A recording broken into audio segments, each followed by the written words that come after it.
Ce que tu vois juste derrière moi, c'est le minaret de la grande mosquée de Paris qui mesure 33 mètres de haut. Dans cette vidéo, je vais te demander une petite expérience de pensée. Imagine-toi que tu prêtes ce minaret, que tu lui fasses faire une rotation de 90 degrés pour le coucher au sol. Eh bien, tu obtiens exactement la même dimension que la base de ce minaret exceptionnel. On l'appelle la coquille d'escargot. Aujourd'hui, on parle de la Malwiya Samara.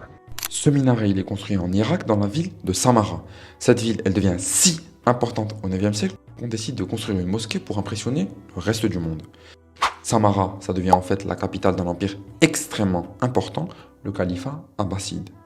Ce qu'on décide de faire dans la ville, c'est de construire une mosquée qui sera le symbole de la puissance du calife. Et c'est pourquoi on bâtit la Malwiya, un minaret de 52 mètres de haut, entièrement en briques, pour rester fidèle aux traditions locales de construction.